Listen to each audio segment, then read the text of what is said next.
Olá, tudo bem? Meu nome é Alberto Chaves para mais um conteúdo de História do Maranhão e hoje nós vamos trabalhar a Balaiada no Maranhão de 1838 a 1841. Mas você quer saber as causas que geraram a Balaiada, quem foram os líderes, os principais acontecimentos, o que Caxias fez? Quer saber mesmo? Então fica até o final, se inscreve no canal, deixa um like, assina as notificações e compartilha para o máximo de pessoas. Mas vamos começar a nossa aula com a reflexão de Jim Rohn, que diz: disciplina é a ponte entre metas e realizações. Vamos lá então.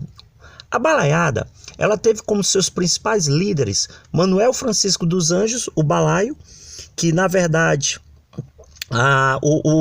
ele era fabricante de balaios, é uma espécie de cesta.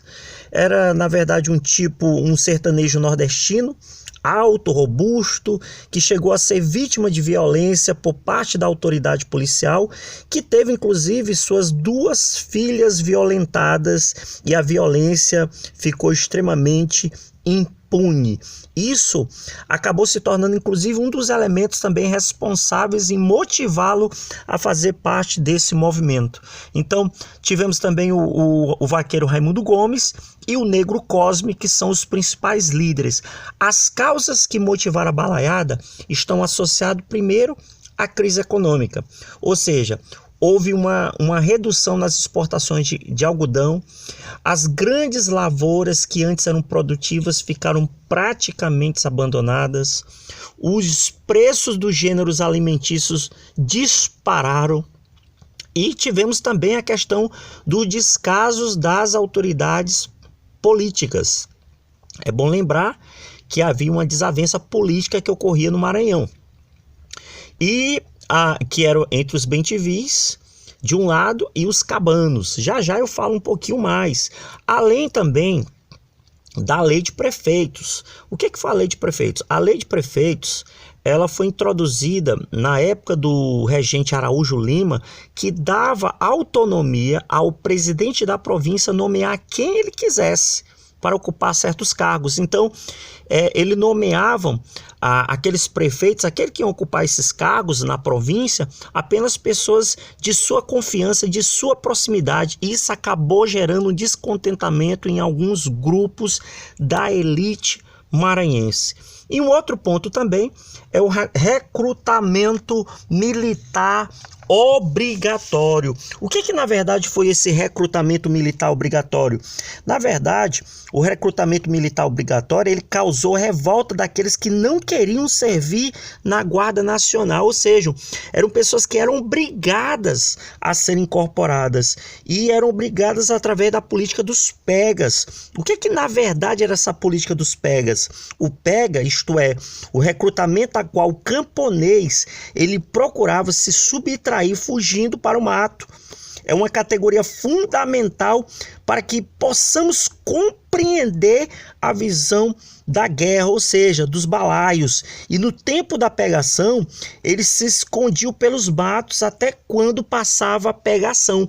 Ou seja, aquele período, a pegação era o período de recrutamento. Então, porque falava-se até que tinha um dado estatístico de cada 10 que eram recrutados, que iam para a guerra, para os combates, 9 morriam e 1 ficava aleijado. Até falava-se isso, né? Então, somando-se tudo a isso, a Balaiada, ela vai envolver, de um lado, o partido Bem-TV.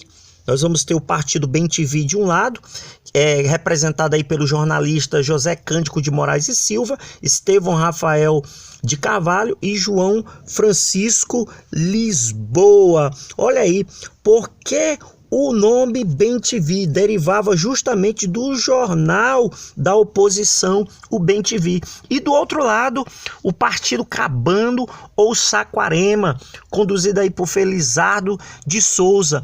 Então, o que de fato, como foi que aconteceu a Balaiada? Ela iniciou-se na Vila da Manga, perto da Vargem Grande, e espalhou-se por grande parte do Maranhão. Então, Raimundo Gomes ele invadiu o cárcere da Vila da Manga, ele proclamou a soltura dos presos, foi o principal ponto que de fato começou a acontecer, e esse foi apenas o estopim do movimento que se expandiu por quase todo o interior da província. Houve inclusive deslocamento das tropas e batalhas em diversas regiões, como você pode ver aqui, para Alcântara, Guimarães, freguesia de Nossa Senhora das Dores da Chapadinha, se deslocaram ali para a região de Brejo, Barra do Corda, Pastos Bons, Caxias, São José dos Matões, São Bernardo, Balsas, Icatu, Grajaú, Codó, Miritiba, que é Humberto de Campos, e São Luís. Então o movimento ele vai se estender para diversos lugares. Os rebelados eram a grande maioria,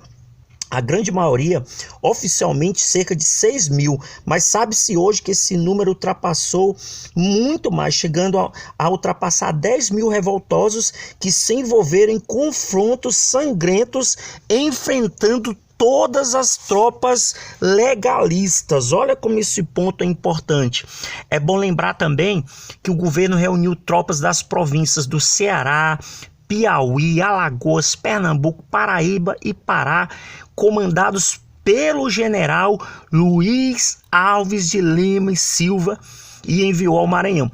Luiz Alves de Lima e Silva é, na verdade, aquele que vai sufocar os balaios e vai receber aí o título de Conde ou Duque de Caxias. É bom lembrar que o embate que vai se suceder entre eles, isso vai culminar com a série de mortes. E aí nós vamos ter aí o balaio.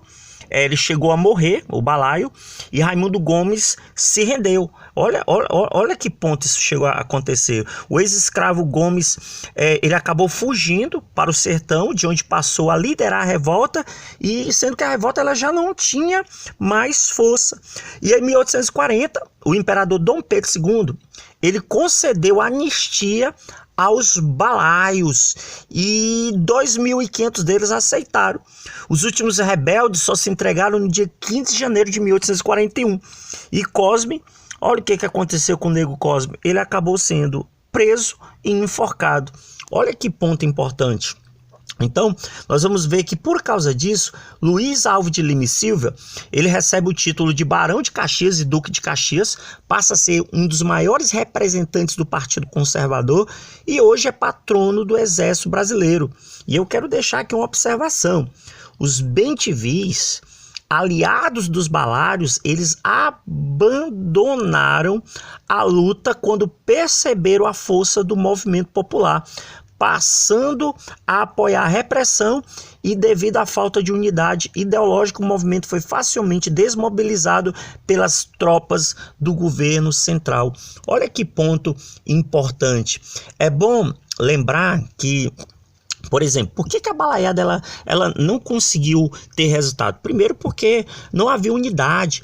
Cada grupo social que participava representava interesses diferentes.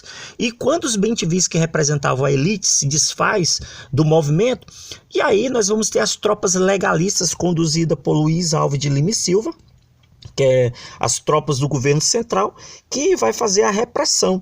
E aí nós vamos ter aí estratégias de guerra utilizadas por Caxias, e vamos ter os desfechos com Luiz Alves de Lima recebendo o título, repito, mais uma vez, de Barão de Caxias. Então, é isso que você precisa entender, e se esse conteúdo fez sentido para você, repito, se inscreve no canal, assina as notificações, deixa um like e até a próxima. Vence quem se lança, professor Alberto